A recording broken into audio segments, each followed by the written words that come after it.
আসসালামু আলাইকুম সুপ্রিয় শিক্ষার্থীবৃন্দ, সবাই কেমন আছো? আশা করি সবাই অনেক বেশি ভালো আছো। নবম দশম শ্রেণীর ইংলিশ গ্রামারের গুরুত্বপূর্ণ টপিক ট্যাগ কোশ্চেন নিয়ে আজকে আমার এই ভিডিওটা। তোমরা সবসময় মনে রাখবা, ইংলিশ গ্রামার পড়তে গেলে কখনোই রুলসের দিকে ধাবিত হওয়া যাবে না, বেশি বেশি প্র্যাকটিস করতে হবে। তো তোমাদের ট্যাগ কোশ্চেন একটা সবথেকে সহজ একটা টপিক বলা যায় গ্রামারের, সেটা আজকে তোমাদের পড়িয়ে দেওয়ার চেষ্টা করব। এখানে আমি একটা ট্রিক্স লিখে রেখেছি, সেটা হচ্ছে নো রুলস জাস্ট প্র্যাকটিস। মানে তোমাকে জাস্ট একটা গ্রামার চেঞ্জ করতে গেলে বা গ্রামার শিখতে গেলে যে চেঞ্জিং যে গ্রামারগুলো রয়েছে, যেমন voice, right forms of verb, narration, এগুলোর ক্ষেত্রে তোমাকে জাস্ট একটা ধারণা নিতে হবে যে কীভাবে কী করতে হয়। দেন তোমাকে প্র্যাকটিস করার মাধ্যমে এগুলো মেমোরাইজ করতে হবে। তাই আমি এখানে হ্যাক্সটা লিখে দিয়েছি, no rules just practice. Every type of grammar তুমি যখনই শিখতে যাবা, তুমি তোমার টিচার বা মেন্টর, তুমি যেখানেই যাকে পাও না কেন, তুমি বলবা স্যার আমাদের বেশি বেশি প্র্যাকটিস করান। এটা তোমার জন্য গুরুত্বপূর্ণ, কারণ প্র্যাকটিসের মাধ্যমেই তুমি এগুলোতে পারদর্শী হতে পারবে, রুলস পড়ে নয়। তো দেখো, ট্যাগ কোশ্চেনের আমি একটা হ্যাক লিখে দিয়েছি, হ্যাক নাম্বার 1। এখানে তুমি 4টা হ্যাক যদি মেমোরাইজ করতে পারো বা একবার দেখে নিতে পারো, আশা করা যায় তুমি every type of tag question একটু ব্যতিক্রম ধরনেরগুলো অ্যান্সার করে ফেলতে পারবে। একটা ভিডিওর মাধ্যমে যতটুকু বোঝানো যায় আমি তোমাদের বোঝানোর চেষ্টা করছি। দেখো, হ্যাক নাম্বার 1টা হচ্ছে, বাক্য যদি হ্যাঁ বোধক হয় উত্তর হবে না বোধক। বাক্য যদি না বোধক হয় উত্তর হবে হ্যাঁ বোধক। খুবই সিম্পল একটা বিষয় না, বাট এটাই কিন্তু ট্যাগ কোশ্চেনের জন্য একটা মেন হ্যাক। তোমাকে এটাই আগে বুঝতে হবে, কোন বাক্য যদি হয় নেগেটিভ, তোমাকে অ্যান্সারটা করতে হবে। আলটিমেটলি তুমি এখানে অ্যান্সারটা পেয়ে যাচ্ছ যে বাক্য যদি হ্যাঁ বোধক দেওয়া থাকে, মানে তোমাকে যে কোশ্চেনটা দেওয়া থাকবে সেটা যদি তুমি কোনো কারণে বাংলাটা পড়ে বা ইংলিশটা পড়ে যদি বুঝতে পারো এটা হ্যাঁ বোধক, তাহলে তোমার অ্যান্সারটা যে থাকবে সেটা করতে হবে তোমাকে না বোধকে। আর বাক্য যদি থাকে না বোধক, সেক্ষেত্রে তোমাকে অ্যান্সার করতে হবে হ্যাঁ বোধকে। এটা সবথেকে গুরুত্বপূর্ণ একটা হ্যাক্স, তোমাকে এটা মাথায় রাখতেই হবে তুমি যখন ট্যাগ কোশ্চেন সলভ করতে যাবা। 2 নম্বর হ্যাকটা হচ্ছে, ভার্ব এবং টেন্স নির্ণয় করে নিতে হবে। অর্থাৎ ভার্ব এবং টেন্স কেন নির্ণয় করতে হবে? কারণ তোমাকে সে অনুযায়ী কিন্তু অ্যান্সারে ওখানে তোমার অক্সিলারি ভার্ব বলো বা মেন ভার্বের উপর বেসিস করে যে কোন অক্সিলারি ভার্বটা বসবে বা কোন মডাল ভার্বটা বসবে, সেগুলো তোমাকে ডিসাইড করে নিতে হবে। আলটিমেটলি ওটাই তোমার অ্যান্সার হবে।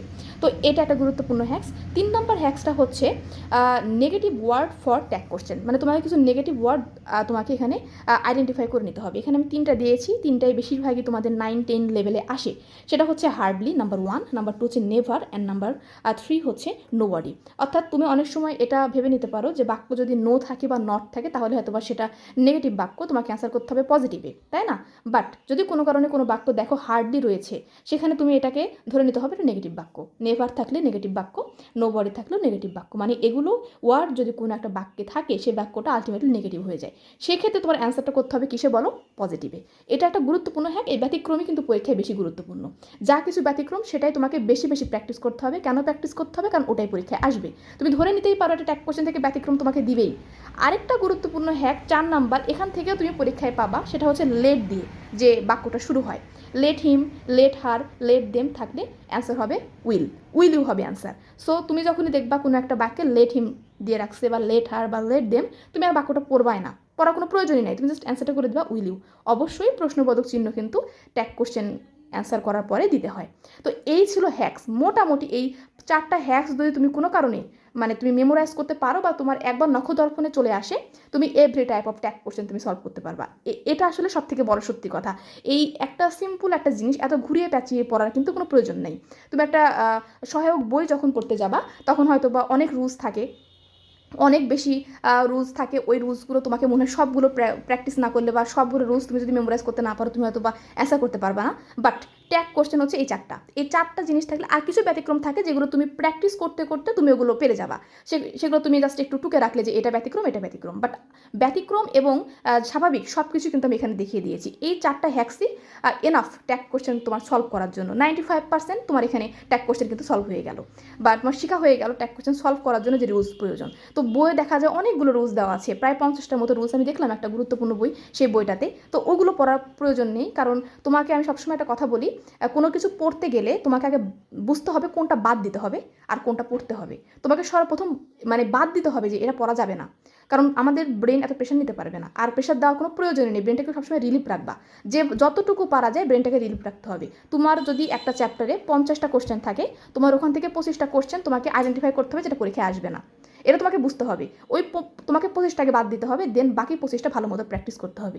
কিন্তু তুমি কিছু বুঝলেই না কোনটা গুরুত্বপূর্ণ নয়, এরকম 50টা তুমি ভালো মতো প্র্যাকটিস করে গেলে না, আলটিমেটলি তোমার রেজাল্টটা কিন্তু বিগ জিরো, তুমি কোনোটাই অ্যান্সার করতে পারবে না। সুতরাং সবসময় এরকম ট্রিক্স ফলো করে বা এরকম একটা রেগুলারিটি মেনটেন করে তোমাকে পড়াশোনা করতে হবে। এটা একটা বুদ্ধিমত্তার পরিচয় কিন্তু পড়াশোনা ঠিক মতো চালিয়ে যাওয়া। সো আমি বিশ্বাস করি তোমাদের এই 4টা হ্যাক ফলো করলেই ভালো মতো তুমি ট্যাগ কোশ্চেনের সব রুলসগুলো তুমি আয়ত্ত নিতে পারছো। সুপ্রিয় শিক্ষার্থীরা, এবারে তোমাদের 4টা হ্যাকস আমি পড়িয়ে দিয়েছি, চলো একটু কিছু এক্সারসাইজ আমরা করি, দেখি আমরা পারি কিনা। নাম্বার 1, এখানে আমি কি বলেছি দেখো, ইন্ডাস্ট্রি ইজ দি কি টু সাকসেস। সর্বপ্রথম তুমি নিজে নিজে আইডেন্টিফাই করো এটা নেগেটিভ বাক্য নাকি পজিটিভ বাক্য। অবশ্যই এটা একটা পজিটিভ বাক্য, তার মানে তুমি অ্যান্সারটা কী করবা, নেগেটিভে করবা। তাহলে এখানে অক্সিলারি ভার্বটা রয়েছে, তাহলে এর সাথে নট বসাতে হবে, তার মানে is not or isn't industry, এটা একটা থিংস বোঝাচ্ছে। সেক্ষেত্রে আমাদের তোমার প্রোনাউনটা বলো বা তোমার এখানে যে ওয়ার্ডটা বলবে সেটা কী হবে, ইট হবে। কোনো কিছু থিংস মানে মানুষ ব্যতীত ছেলে মেয়ে এগুলো যদি হয় সেক্ষেত্রে হি বা হার বসে, বা আমরা বোঝাতে দে বসে উই বসে, কিন্তু যখন কোনো থিংস বোঝাবে সেক্ষেত্রে আমাদের এটা ইট হবে অ্যান্সার। তাহলে ইন্ডাস্ট্রি ইজ দ্য কি টু সাকসেস, এটা অবশ্যই একটা পজিটিভ বাক্য, অ্যান্সার হবে নেগেটিভে। অক্সিলারি ভার্বের সাথে হচ্ছে আমাদের এখানে নট বসবে এবং ইন্ডাস্ট্রির জন্য ইট, তার মানে ইজেন্ট it. Okay, 1 number done. 2 number দেখো, patriotism is a noble virtue, এটাও কি একটা দেখো পজিটিভ বাক্য, তার মানে অ্যান্সার কী হবে, নেগেটিভ হবে। তাহলে অক্সিলারি ভার্বের সাথে নট হবে, তাহলে ইজেন্ট ইট। ওকে ডান, এটাও ডান। এবার আসো, এভরিবডি লাইকস ক্রিকেট, সবাই কি করে বলো, ক্রিকেট পছন্দ করে। তোমরা সবাই জানো, সম্ভবত জানো বা না জানলো এখান থেকে জেনে নাও, এভরিবডি, নো বডি, সামবডি এগুলো থাকলে আমাদের প্রোনাউন হিসেবে দে ব্যবহার করা হয়। এখন কথা যে আপু এখানে তো লাইকস ছিল তাই না, লাইকস, তার মানে আমরা এখানে আমাদের এটা বাক্যটা কিসে, অবশ্যই প্রেজেন্ট টেন্সে আছে, মানে প্রেজেন্ট সিম্পল আর প্রেজেন্ট ইনডিফিনাইট টেন্সে রয়েছে। তো এখানে কোনো অক্সিলারি ভার্ব নেই, তার মানে আমাদের প্রেজেন্ট ইনডিফিনাইটের জন্য আমাদের ডু বা ডাজ ব্যবহার করতে হবে। এখন তুমি আমাকে বলতে পারো আপু এখানে তো রয়েছে লাইকস মানে এস যুক্ত, সেক্ষেত্রে আমাদের ডাজ হবে অ্যান্সার, বাট দের সাথে কখনো ডাজ বসে না, মানে একটা প্লুরাল ফর্মের সাথে আর একটা প্লুরাল ফর্ম বসে না, সেক্ষেত্রে আমাদের কী হবে বলো, ডোন্ট দে হবে। এটা কিন্তু খুবই গুরুত্বপূর্ণ, এটা পরীক্ষায় প্রায়শই আসে এবং সব তুমি যে জায়গায় প্র্যাকটিস করতে যাও না কেন একটা ব্যতিক্রমের মধ্যে এটা দিয়ে দেয়। তাহলে এটা ভালো মতো মেমোরাইজ করতে হবে এবং এটা ভালো মতো বুঝে রাখো যে কোনো কারণে যদি এভরিবডির সাথে ভার্বটা যদি এস বা ইয়ে যুক্ত থাকে, স্বাভাবিকভাবে অ্যান্সার হওয়ার কথা ছিল ডাজেন্ট দে, বাট এখানে অ্যান্সারটা কী হবে বলো, ডোন্ট দে হবে, কারণ দের সাথে কখনো ডাজটা বসে না, প্লুরাল ফর্মটা বসে না। ওকে, 4 নম্বরটা কি বলছে দেখো, we hardly forget the golden past, এটা কি বাক্য, স্বাভাবিকভাবেই যারা ওই হ্যাক্সগুলো পড়েনি তারা বলবে যে আপু এটা তো পজিটিভ বাক্য, তাহলে অ্যান্সারটা আমাদের নেগেটিভে হবে। ব্যাস, সে কিন্তু ধরা খেয়ে গেল, তার একটা মার্ক কিন্তু এখানে নেগেটিভ হয়ে গেল বা একটা মার্ক সে পেলো না। কিন্তু তোমরা তো স্মার্ট লার্নার রাইট, তোমরা আমার কাছে শিখেছো, তো তোমরা জানো যে আপু পড়িয়ে দিয়েছে হ্যাক্স নাম্বার 3-তে যে হার্ডলি, নেভার, নোবডি এগুলো নেগেটিভ ওয়ার্ড, মানে এগুলো যদি কোনো একটা বাক্যে থাকে তাহলে সেটা অ্যান্সারটা কী হবে, পজিটিভে হবে। সেক্ষেত্রে we hardly forget the golden past, answer কী হবে বলো, ডু উই। এখন ফরগেট দেখো আমি তোমাকে এখানে টেন্সও ধরিয়ে দিচ্ছি, এটা কি হবে আমাদের প্রেজেন্ট, এটা আমাদের প্রেজেন্ট টেন্স মানে প্রেজেন্ট সিম্পল টেন্স, সেই ক্ষেত্রে আমাদের ডু অর ডাজ ব্যবহার করতে হবে, যেহেতু এখানে এস নেই দ্যাটস আমরা ডু ব্যবহার করব। হার্ডলির কারণে নটার ব্যবহার করছি না, এখানে আমরা দেখো আমরা উই ব্যবহার করেছি।